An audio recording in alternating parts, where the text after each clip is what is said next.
수 없는 날들이 나에게 주어졌지만 수 없는 날들이 나에게 주어졌지만 이제와 돌아보니 모두 허무하니라. 수많은 재물들 흑이 권세도 어느 것 하나 나에게 행복을 주지 못해 이제와 후회하여 용서미하니 불쌍한 이 맘을 주여 용서하소서.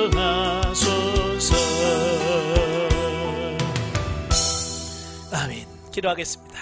은혜로우신 아버지, 오늘도 우리를 사랑하셔서 훈련의 장소 인도하시고 마태복음의 말씀을 같이 상고할 수 있는 은혜 주셔서 감사합니다. 오늘도 말씀을 나눌 때 그 말씀들이 살아있는 말씀이요 생명의 말씀이 될 수 있도록 성령님 도와주옵소서.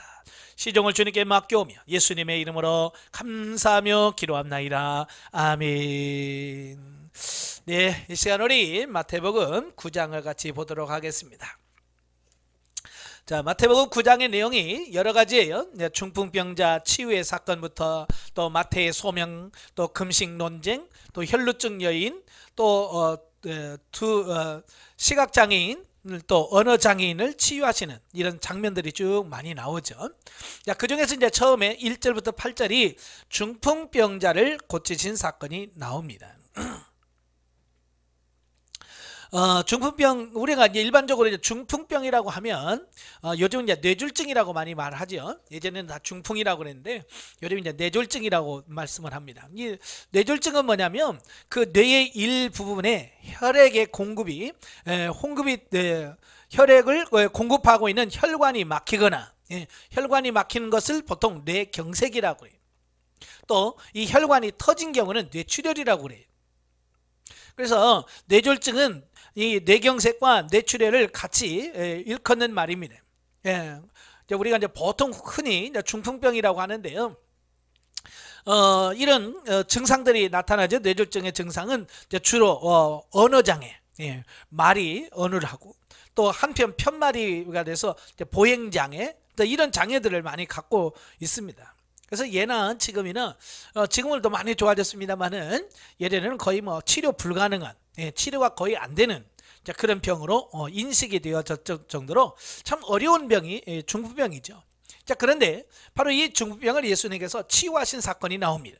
그래서 본문에는 예수님께서 사역의 중심지로 삼으셨던 그 가버나움에 이르러 한 중풍병자를 고치는 사건이 소개되어지고 있습니다.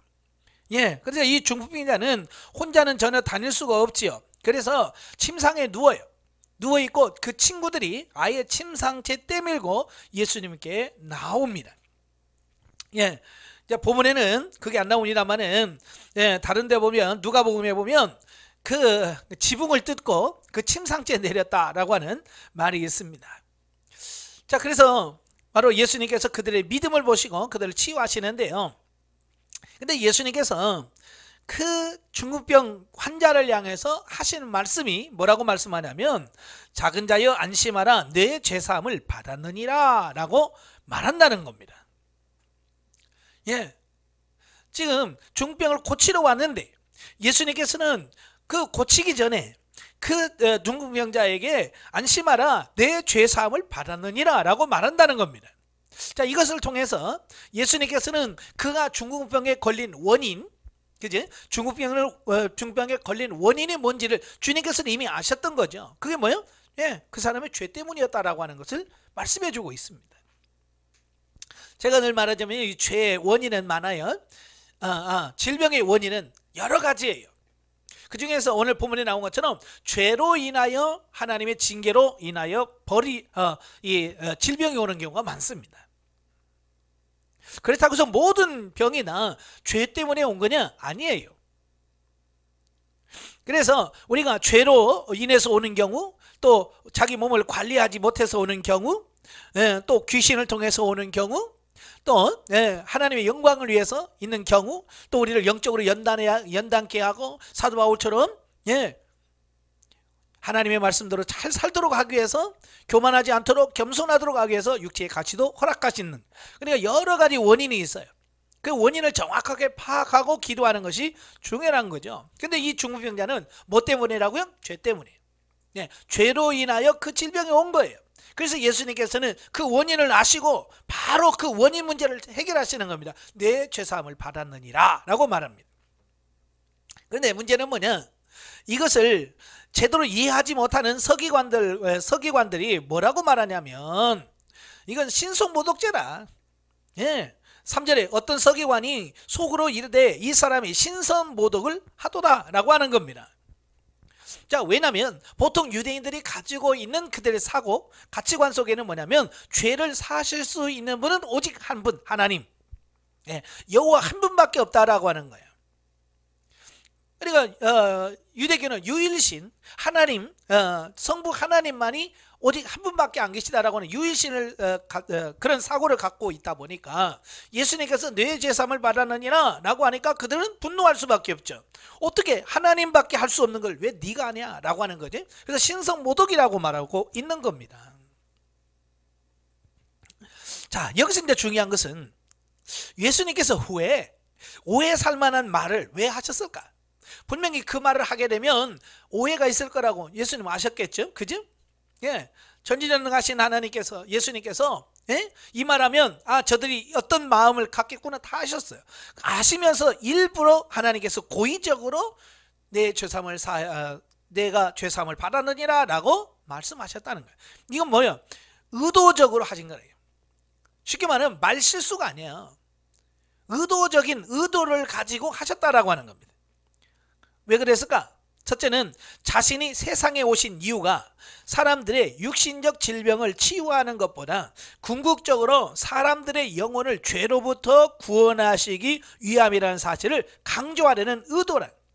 근데 이게 중요한 포인트예요. 많은 사람들이 이걸 놓쳐. 예수님께서 왜 오셨지?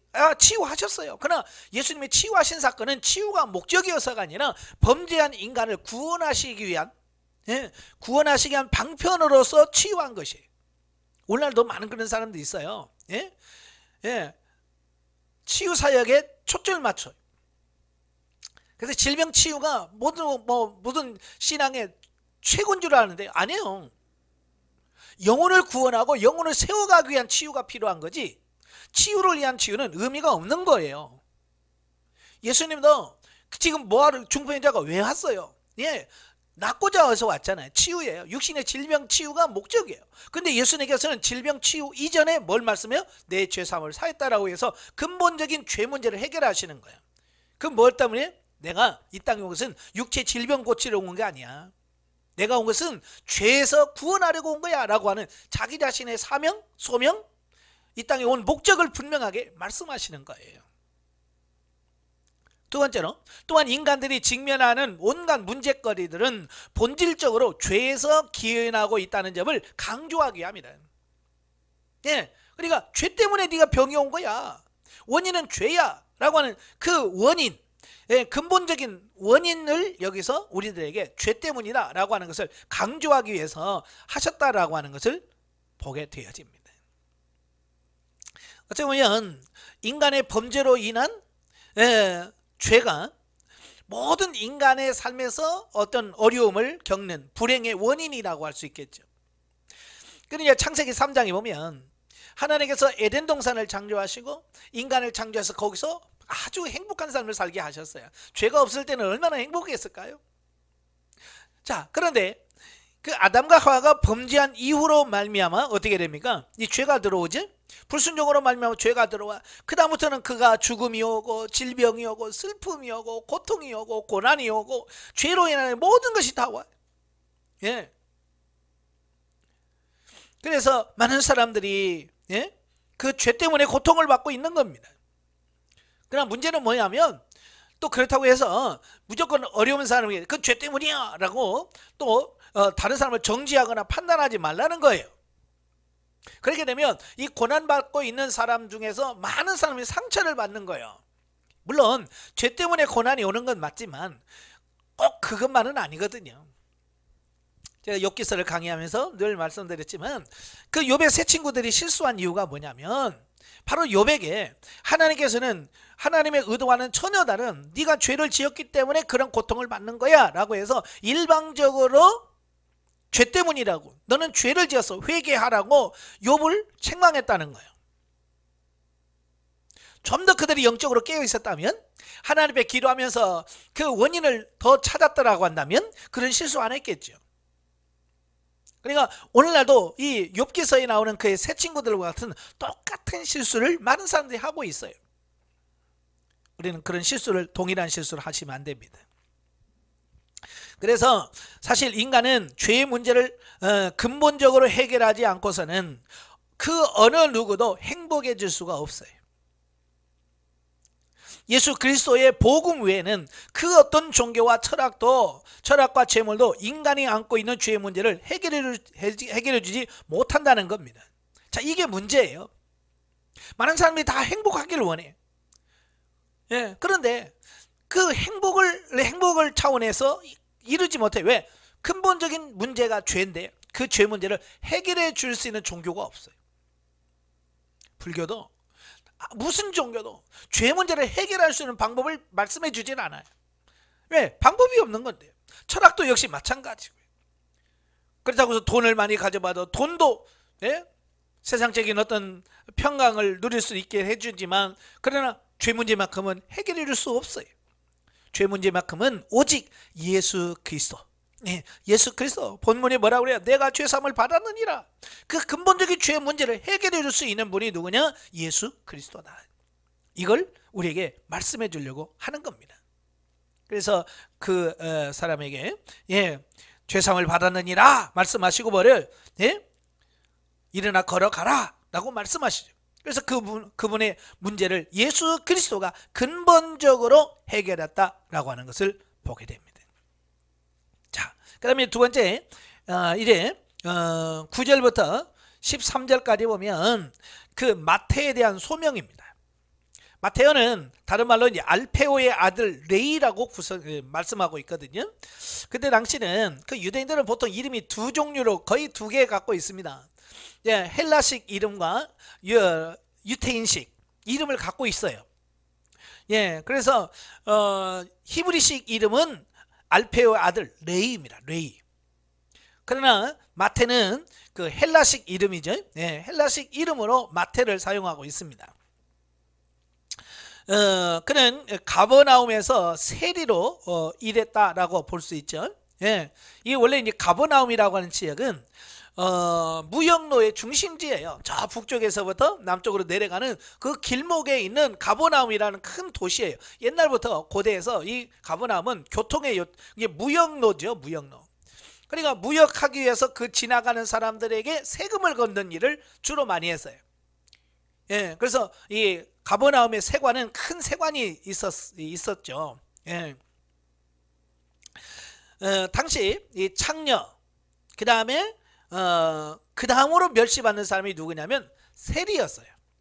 그러니까 보통 이제 유대인들이 죄인이라고 말할 때 세 종류가 있거든요. 창녀, 그 다음에 세리, 그 다음에 이방인. 이방인은 이 세 종류는 다 죄인으로 취급했어요. 유대인들은. 그만큼 세리는 유대인들로부터 멸시와 천대를 받고 있는 어떤 직업이라고 할 수 있습니다. 근데 세관에서 일하고 있는 그 마태를 보시고 예수님께서 뭐라고 그래요? 나를 따르라. 나를 따르라. 그 즉시 마태는요, 그 모든 것을 내려놓고요, 예수님을 따랐습니다.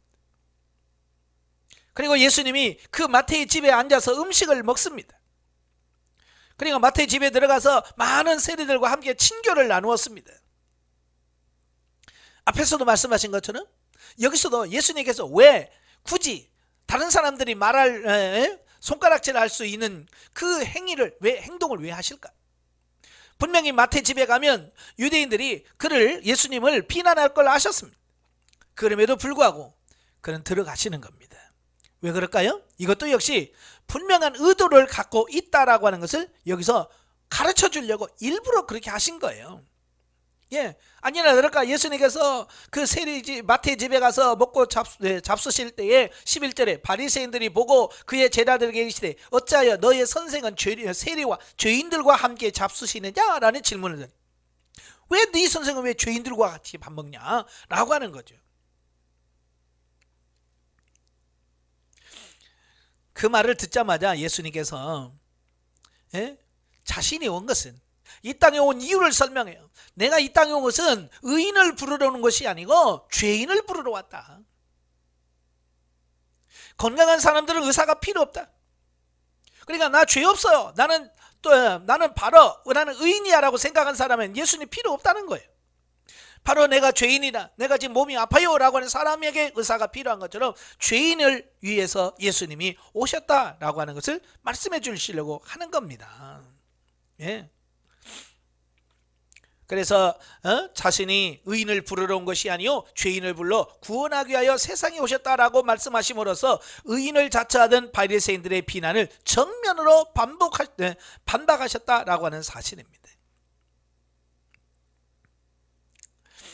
바로 예수님께서 이 말 하시려고 어쩌면 고의적으로 마태 집에 들어가서 식사를 한 거죠. 주님께서는 교만하여 스스로 의인이라고 생각하는 자가 아닌 겸손하게 자기가 죄인임을 고백하고 하나님의 은혜가 아니고는 절대로 구원을 얻을 수 없다라고 하는 겸손한 자들을 위해서 자기 몸을 내어 주셨다라고 하는 사실입니다. 그래서 오늘도 저와 여러분들이 하나님 앞에 겸손하게 나는 죄인입니다 라고 아뢰을 수 있는 그런 겸손한 자가 되어야 될 줄로 믿습니다. 자, 여기서 주는 교훈이 뭐냐? 첫째, 예수 그리스도의 부르심에 전적으로 순종하여 자신의 모든 것을 버려두고 주님의 뒤를 따르는 것이 성도에게 요구되는 자세라고 하는 사실이에요. 자, 여기서 마태는 참 그렇잖아요. 어찌 보면 사람들로부터 손가락질은 받을지 모르지만 그 세리는 엄청나게 많은 돈을 벌 수 있는 돈을 벌 수 있는 정말 기회예요. 사람들은 돈 좋아하잖아요. 그지? 마태는 큰 세관에서 일하고 있기 때문에 엄청나게 많은 부를 가졌을 거야. 그러니까 세상에서 편안한 삶을 살 수 있는 모든 여건을 갖췄다라고 보면 돼. 그런데도 예수님이 나를 따르라고 하는 그 한 말이 뭐야? 세상에서 누리는 평안함, 물질은 다 내려놓고 예수님을 따랐다는 거예요. 바로 오늘도 주님이 여러분을 향해서 나를 따르라고 명령하시면 여러분도 그걸 순종할 수 있는 이렇게 마태처럼 모든 걸 포기하고 떠날 수 있는 어떤 이런 결단력이 필요한 거예요. 두 번째로는 그 어떤 불의와 죄악에 빠졌던 자들도 예수 그리스도 앞에 나오기만 하면 전혀 새롭고 풍성한 삶을 누릴 수 있다는 겁니다. 예수 그리스도 안에 풍성함이 있어요.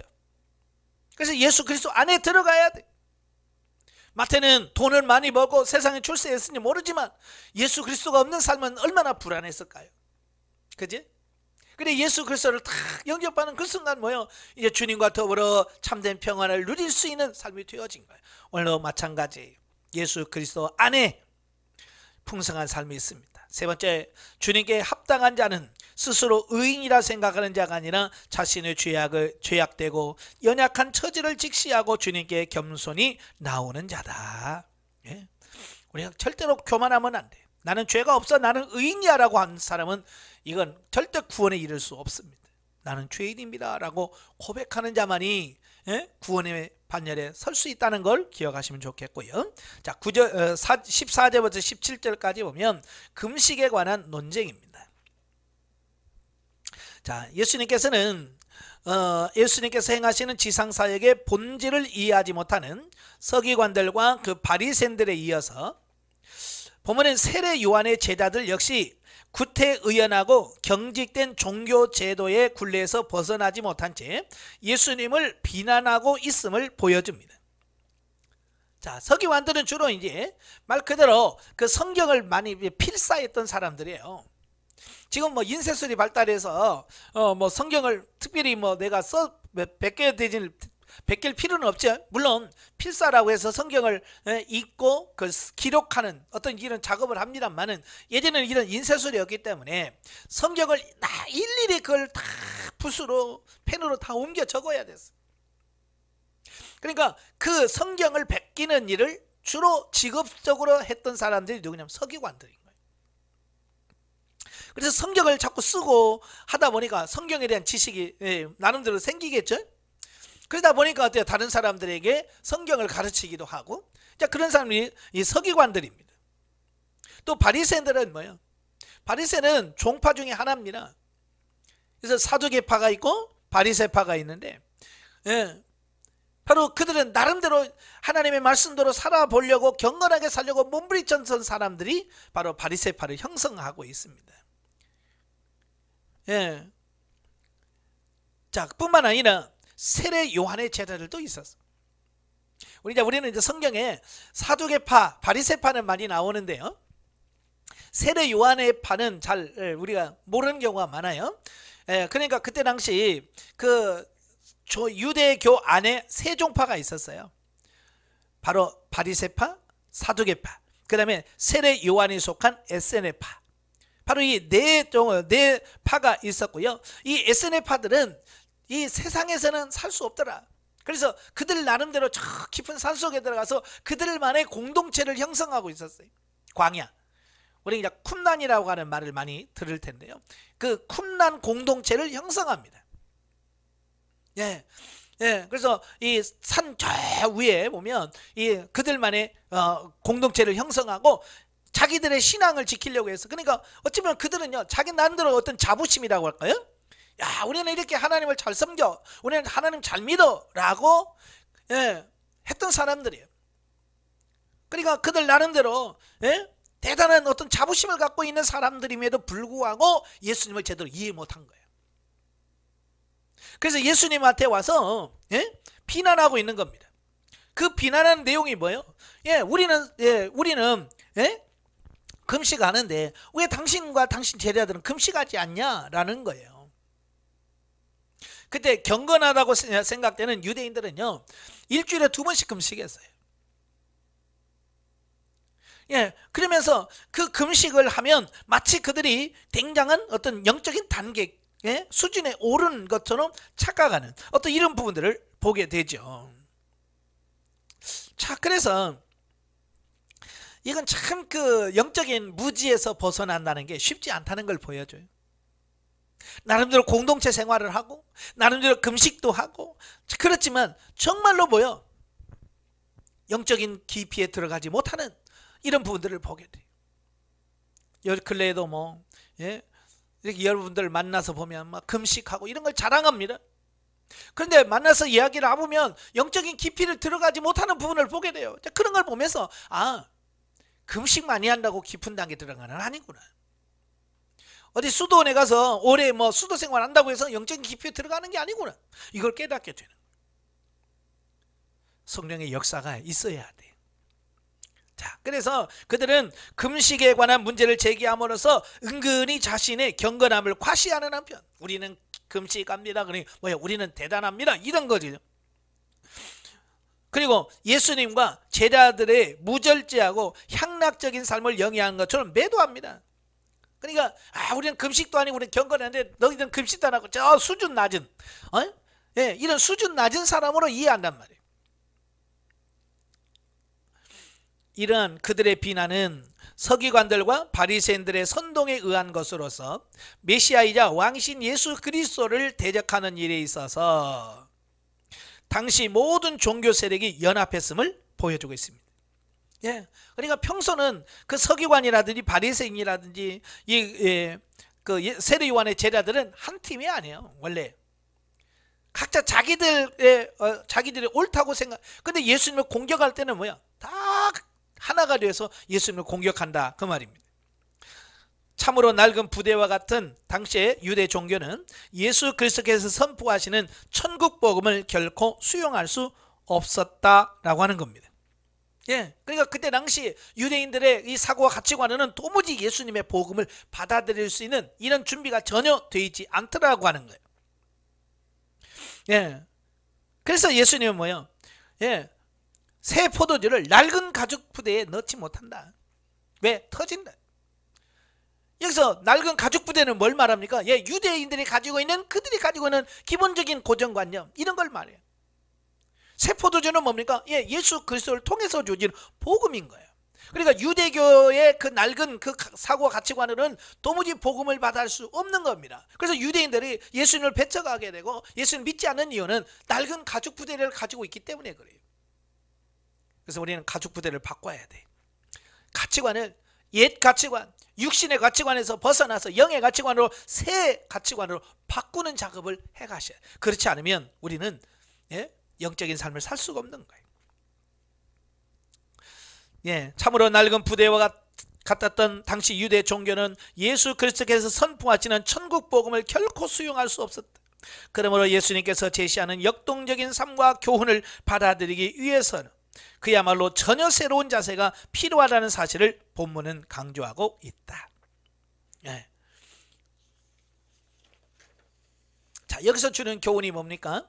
첫째, 성도들은 형식적이고 외식적인 신앙생활에 얽매이기보다는 늘 하나님의 보시기에 신실한 자세로 주님의 말씀에 순종하는 믿음 생활을 해야 된다. 이게 중요한 겁니다. 예, 많은 사람들이 형식적인 어떤 틀을 갖췄다고 해서 믿음 아니에요.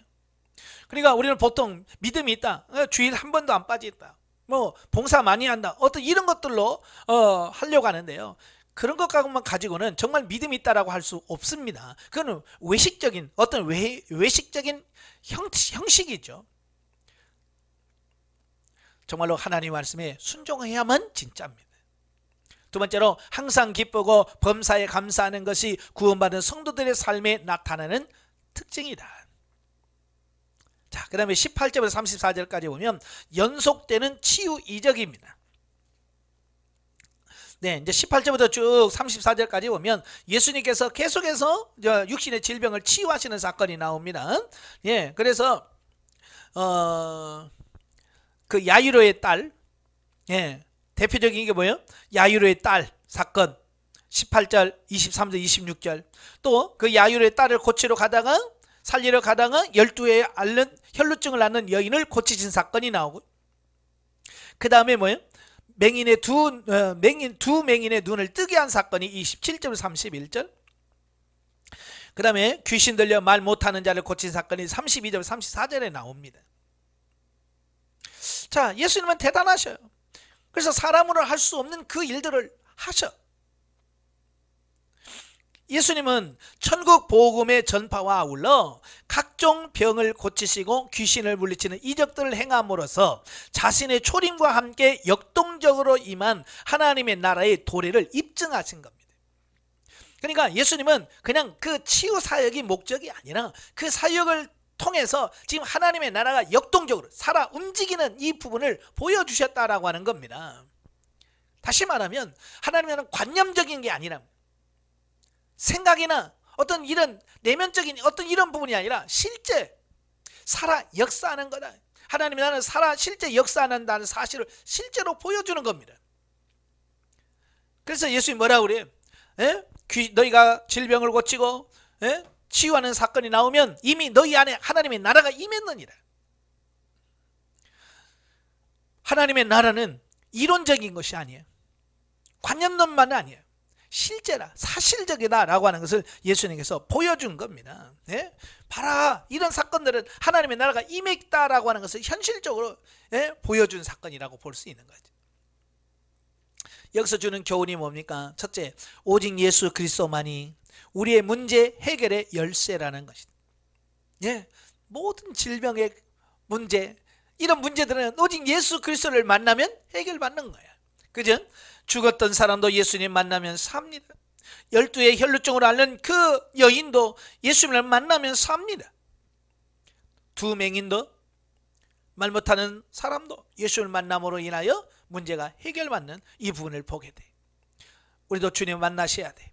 두 번째, 주님께서는 장차 성도들을 영원한 생명의 부활로 이끄셔서 더 이상 사망의 권세와 질병의 고통으로부터 해방시켜 주실 분이다 라고 하는 사실을 이 질병 치유 사건을 통해서 우리에게 보여주는 겁니다. 세 번째로 예수 그리스도에 대한 바른 이해야말로 우리를 바른 믿음으로 인도한다는 것이다. 예, 많은 분들이 예수님에 대해서 오해를 갖고 있어요. 그래서 마치 문제나 해결할 때는 문제나 해결해 주는 어떤 그런 분으로 예수님을 알기 쉽고요. 그런데 그게 아니에요. 예수 그리스도는 우리 생명의 구주, 우리를 죄 가운데서 우리를 구원하시러 오신 그분이라는 사실을 우리가 분명히 인식해야 우리가 바른 신앙을 할 수 있습니다. 마지막으로 35절부터 38절까지 보면 예수님의 2차 갈릴리 사역의 요약입니다.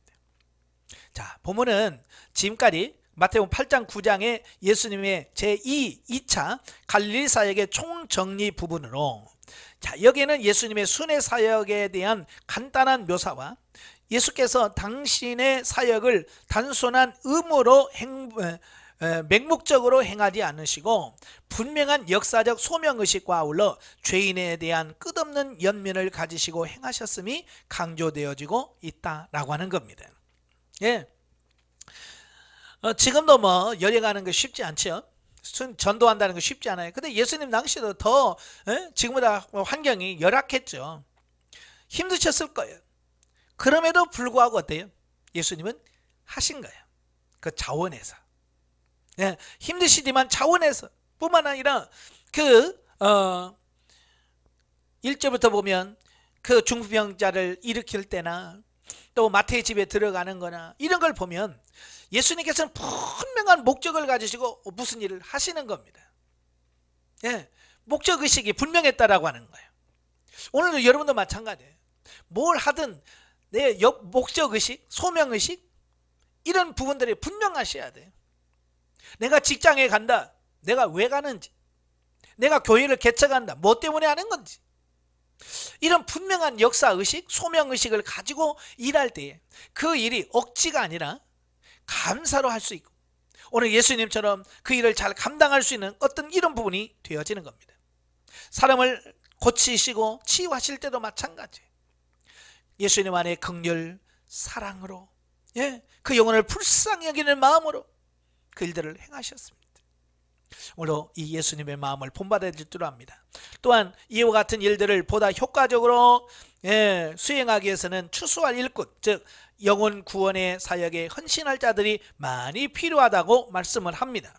예, 많은 무리들이 예수님 오시는 걸 보며 불쌍히 계셨고 목자 없는 양같이 고생하며 지진함을 보시고 예수님께서 그들을 불쌍히 여깁니다.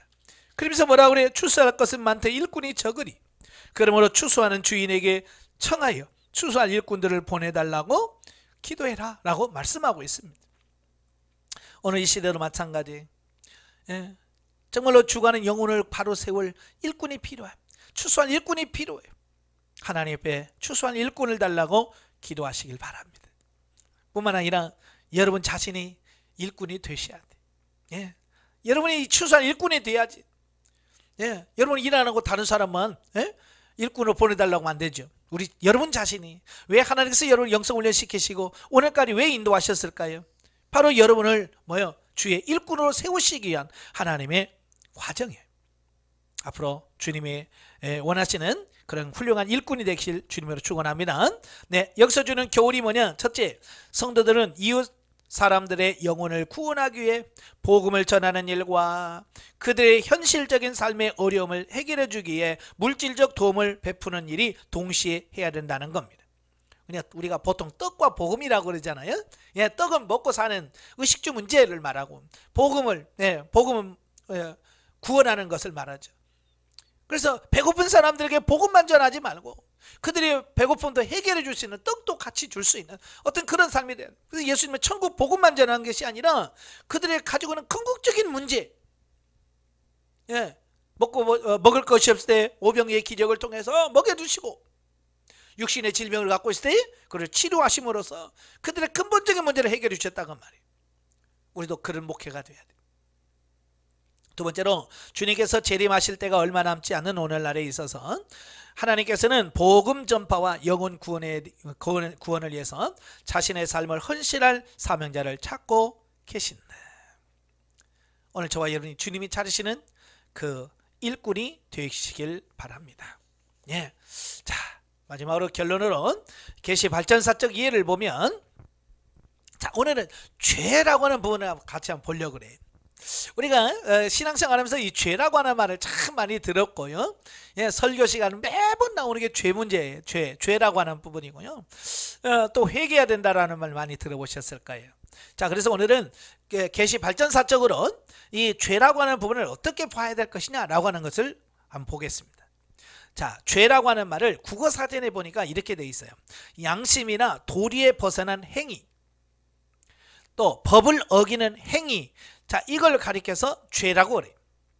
그리고 우리 국어사전에서는 주로 행위와 관련되어진 실수, 허물, 이걸 죄라고 표현합니다. 그러니까 행위로 뭔가 나타나야 돼. 사기를 친다든지 사람을 죽인다든지 뭐 이런 게 행위적으로 나와야 세상에서는 뭐요? 그걸 죄라고 인식한다. 이제 그런 걸 우리가 염두에 두시고요. 성경을 보면 오늘 본문을 보면 좋겠어요. 히브리어로는 이 아삼 또는 아온, 리스아, 죄라고 하는 단어가 여러 가지. 히브리어는 세 가지로 말씀하고 있고, 헬라어로는 하마르티아, 하마르티아라고 하는데요. 바로 이것은 뭐냐? 공통적으로 표적에서 벗어나다. 표적을 벗어나다. 예, 우리가 이제 우리나라가 양궁이 세계 최고죠. 예, 그 최고인데 그 양궁을 쏠 때, 그 화살을 쏠 때 아무데나 쏘는 거 아니죠? 예, 그 표적지가 있어요. 표적지가 있어서 가운데 골드, 노란색, 빨간색, 파란색 이렇게 해서 이렇게 되어 있는데요. 바로 이제 노란색이 맞으면 10점, 그 다음에 9점, 8점, 7점 이렇게 나와 있죠. 그 표적이라고 하는 것, 표적에 화살을 쏘면 맞아야 돼. 근데 이 표적에서 벗어나서 빗나가는 걸 하마르티아라고 그래. 이건 죄다는 거예요, 죄. 근데 표적은 뭐냐? 하나님의 뜻이라는 거예요. 하나님의 뜻. 하나님의 뜻, 하나님의 말씀, 하나님께 정해놓은 그 표적이 있는데 그 표적대로 하면 생명이 되지만 그 표적에서 빗나가는 것은 이건 뭐냐? 그게 죄다. 예. 자, 거룩하신 하나님과 의로우신 하나님의 뜻에 불순종하거나 그 뜻에서 벗어나면 죄다. 아시겠죠? 하나님께서 하라 그랬는데 불순종하면 죄. 또 하나님께서 이렇게 살기를 원하시는데 그 하나님의 뜻에서 벗어나면 그게 죄.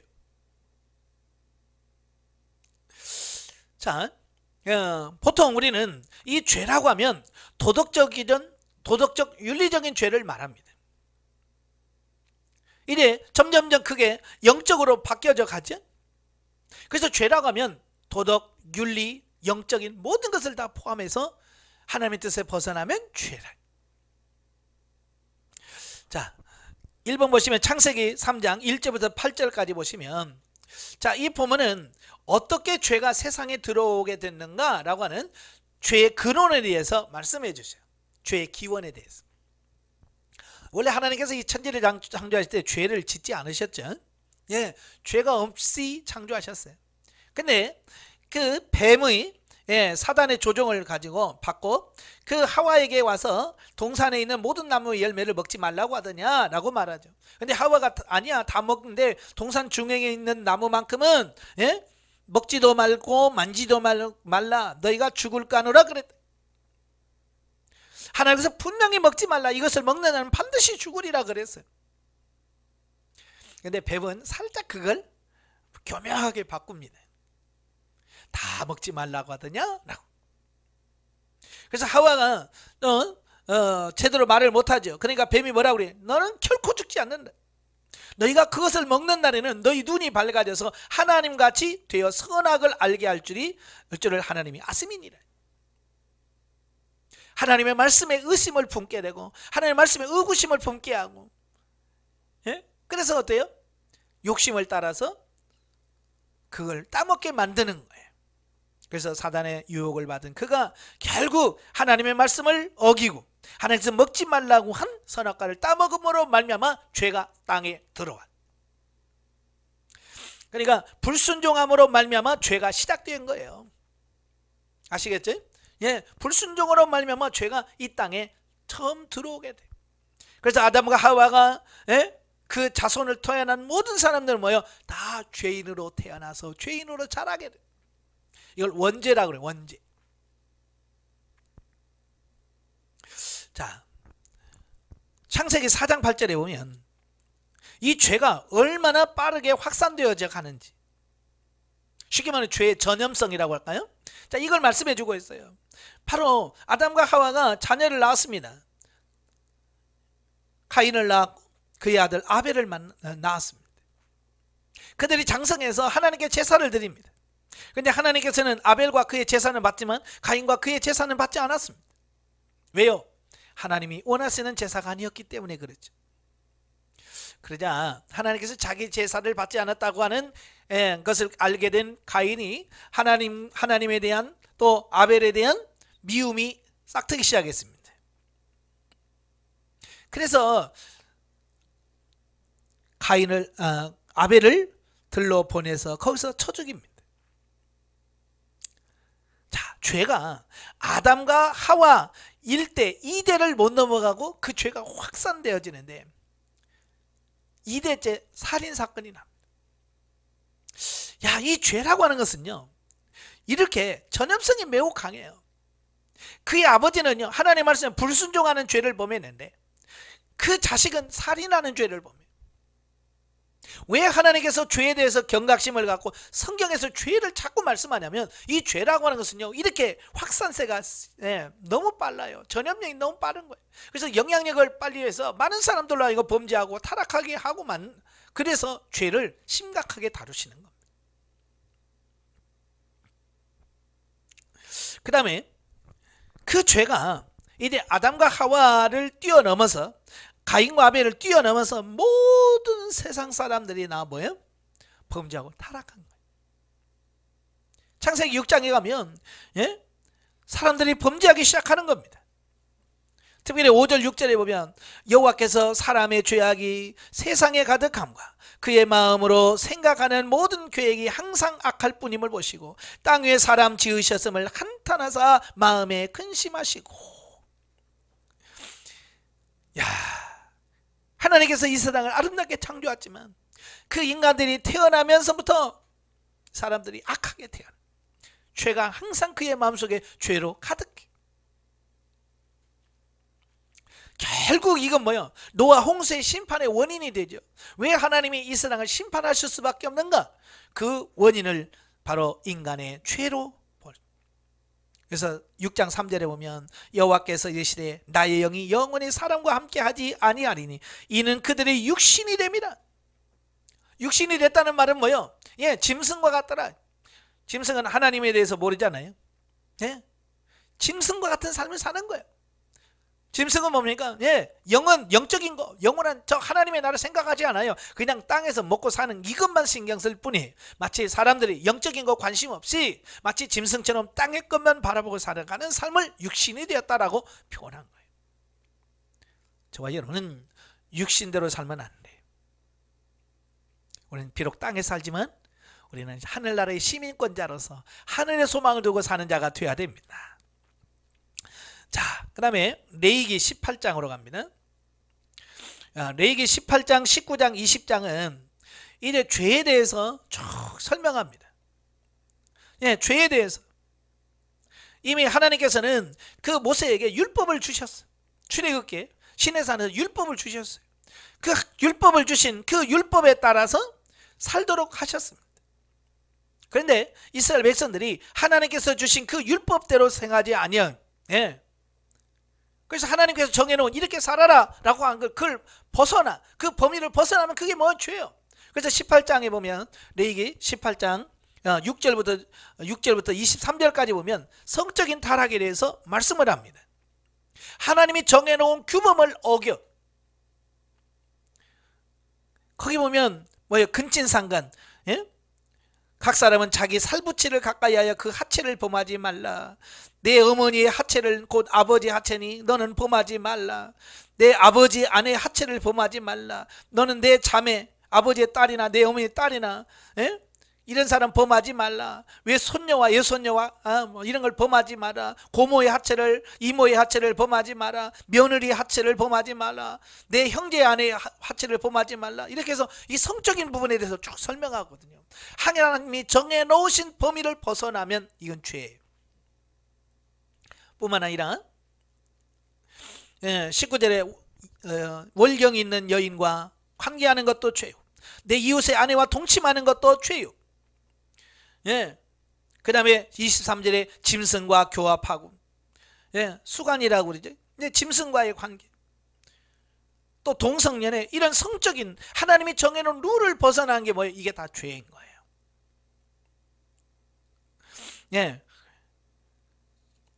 그 다음에 19장에 가면 우상숭배가 1절부터 4절까지 우상숭배가 죄예요. 5절부터 쭉 보면 하나님의 하나님이 정해놓은 그 절기라든지 자 이런 것들을 지키지 아니하는 것이 뭐예요? 죄예요. 하나님이 정해놓으신 성물을 더럽히는 것. 성물을 더럽힌다는 것은 뭡니까? 하나님이 내라고 한 거 안 내고, 또 하나님이 정해놓으신 그 룰에 따라서 해야 되는데 그렇지 않게 하는 것이 뭐예요? 그게 죄인 거예요. 그 뒤도 뭐 속이 거짓말하는 거, 억압하는 거, 싹군의 싹을 주지 않는 거, 이런 것들을 쭉 21장까지 20장까지 해서 쭉 설명하고 있습니다.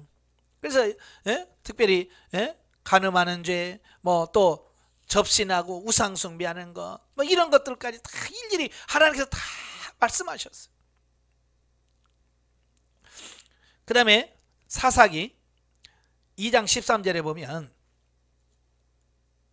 2장 1절부터 3절, 여호와의 사자가 길갈에서부터 보김에 이르러 올라와 말하되 내가 너희를 애굽에서 올라오게 하여 내가 너희의 조상들에게 맹세한 땅으로 들어가라 하게 하였으며, 또 내가 너희에게 이르기를 너희와 함께하는 언약을 영원히 어기지 아니하리니 너희는 이 땅의 주민들과 언약을 맺지 말며 그들의 제단을 헐라 하였거늘 너희가 내 목소리를 듣지 아니하였으니 어찌하여 그리하였느냐.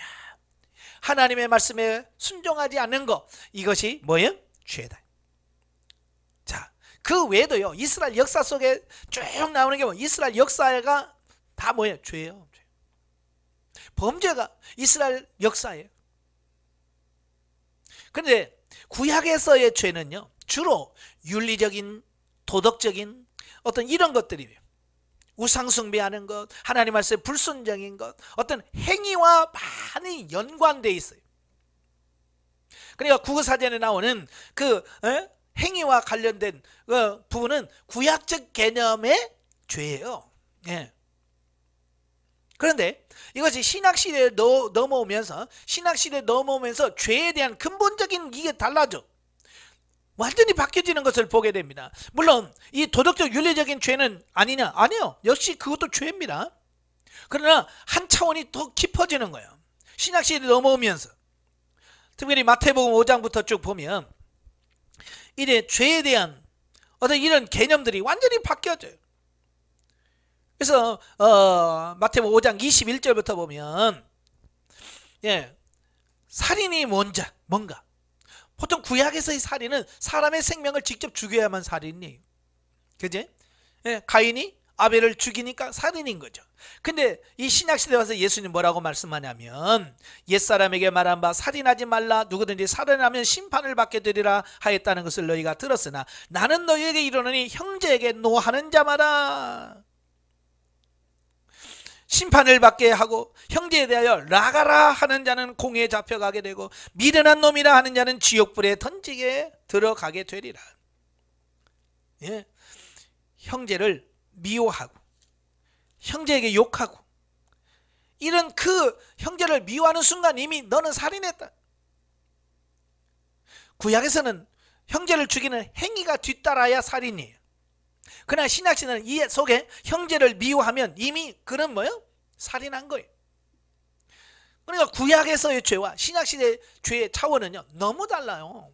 차원이 달라요. 차원이. 그리고 27절부터 32절에 보면 간음에 대해서 말씀하죠. 간음하지 말라 하였으나 나는 너에게 이르노니 음욕을 품고 여자를 보는 자마다 마음에 이미 간음하였느니라. 구약에서는 육체로 실제로 간음을 해야 간음이야. 근데 이미 여인을 보고 음욕을 품으면 이미 간음했다. 그러니까요, 구약적 죄와 신약적 죄에는 이건 워낙 차이가 커요.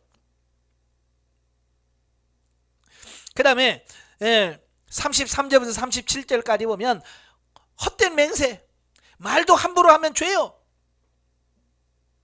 헛된 맹세하면 그것도 죄란 말이에요. 그 다음에 38절부터 42절까지 보면 악한 자를 대적하는 것도 죄란 말. 구약에서는 눈에는 눈, 이는 이로 해서 원수를 갚으면 돼. 근데 신약시대는 그 원수를 갚는 그 자체도 죄. 대적을 하면 안 돼. 더 나아가서 43절부터 보면 원수를 사랑하는 거예요.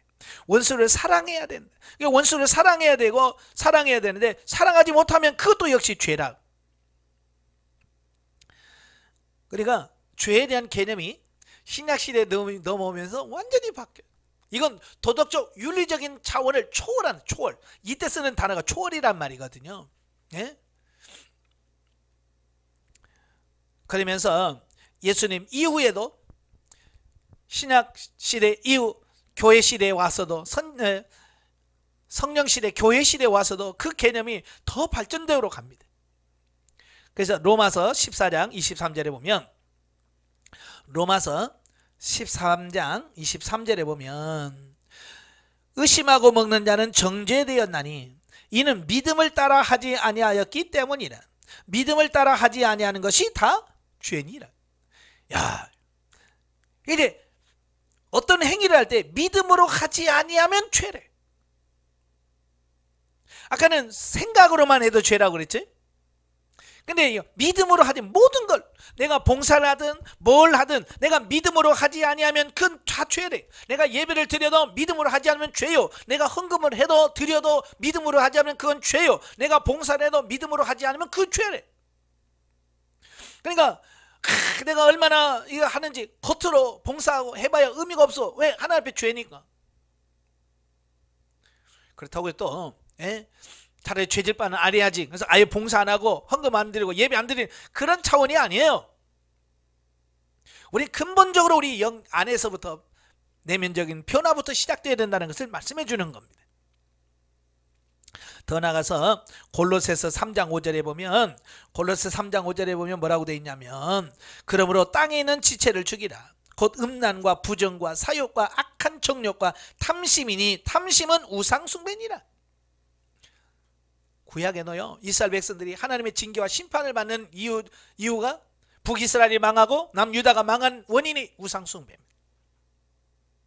근데 구약에서의 우상은 어떤 형상을 만들고 형상에게 절하고 형상에 예배 드리는 것을 우상이라고. 그러나 신약시대 가면 단순히 내가 무언가를 저거 갖고 싶다라고 하는 탐심, 욕심만 가져도 이미 우상 숭배라고 표현하고 있어요. 그러니까 구약하고는요, 차원이 너무 다른 거예요.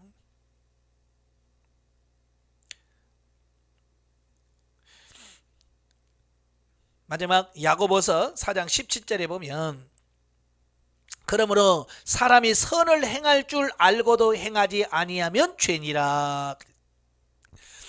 구약에서는요, 내가 몸으로 안 움직이면 돼. 미워해도 그냥 안 죽이면 살인 안 한 거예요. 그런데 신약시대는 그 차원이 아니에요. 착한 일을 해야 될 줄 알면서 행하지 않는 게 죄라는 겁니다. 그러니까 어떤 사람이 가난합니다.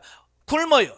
그래서 굶은 사람 보면서 도와줘야 되는데 라는 것을 깨달았지만 내가 그걸 실행하지 않으면 그 죄래. 도와줘야 된다는 마음은 있지만 하나님께서 주신 감동을 감동을 받지 않고 흘려보내는 것도 역시 죄라는 거예요. 그러니 우리가 마태복음, 로마서, 골로새, 야고보서 이 부분만 보면 지금의 죄가 얼마나 많은지. 그러니까 어쩌면 우리는 죄 안에서 살고 죄 안에서 하고 죄를 벗어날 수 없는 어떤 이런 삶. 그럼에도 불구하고 우리가 살 수 있는 비결이 뭐예요? 내 죄사함을 받았느니라. 예수 그리스도께서 우리의 죄사함을 받게 하시고 죄 문제를 해결할 수 있기 때문에 저와 여러분이 그리스도 안에서 평안을 얻고 기쁨을 얻을 수 있는 겁니다. 예수 그리스도 없으면 우리는 살아갈 수가 없는 거예요. 자, 결론입니다. 구약에서의 죄는 주로 윤리, 도덕적인 범죄나 율법을 어기는 어떤 행위가 도출됐을 때 죄라고 인식합니다. 그러나 신약시대는 이제 윤리, 도덕적인 것보다도 영적인 것, 외형적인 행위가 아니라 내면적인, 내 안에서, 이 안에서 미워하거나 시기하거나 이 속에서 욕심을 품거나 음욕을 품거나 미워하면 이미 죄를 지은 거예요. 그러니까 우리가 난 죄인 아닙니다, 나는 죄가 없어요 라고 할 만큼 자신 있게 하나님 앞에 가서 난 죄인이 아니에요 라고 말할 수 있는, 자신 있게 말할 수 있는 사람 없어요.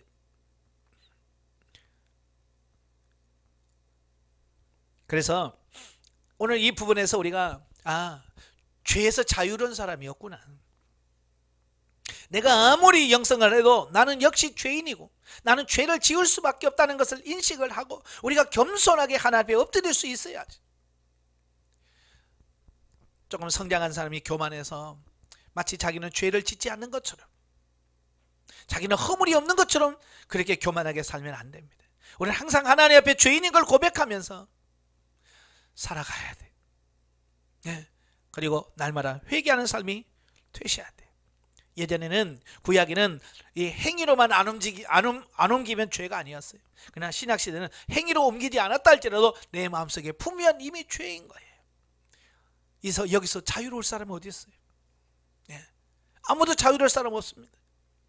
그래서 저와 여러분이 이 자유롭지 못한 이 죄 문제에서 오직 이걸 해결할 수 있는 분은 예수 그리스도예요. 우린 예수 그리스도만이 우리의 죄 문제 해결할 수 있고 우리를 정말로 자유하게 누릴 수 있게 만드시는 분이 예수 그리스도라는 사실을 기억하면서 늘 그 주님 붙들고 승리해가는 저와 여러분이 되어야 될 줄로 믿습니다. 기도하겠습니다. 은혜로우신 아버지, 정말 우리는 죄는 단순히 육신 윤리적이고 도덕적으로 행동으로만 안 옮기면 죄라고 여겼습니다. 그러나 이제는 그런 것뿐만 아니라 마음에 품은 것도 죄라고 말씀합니다. 정말 우리 마음 혼까지도 변화되어지게 하옵시고 우리의 마음과 생각까지도 새롭게 변화되어서 하나님 앞에 바로 세워지는 우리 자신들이 되어지게 하옵소서. 이제 철저하게 죄에 대해서 경각심을 갖게 하옵시며 정말 예수 그리스도의 보혈의 피를 의지하면서 날마다 새롭게 되어져 가는 우리가 되어지게 하옵소서. 예수님의 이름으로 감사하며 기도합나이다. 아멘. 하나님께 온드립니다.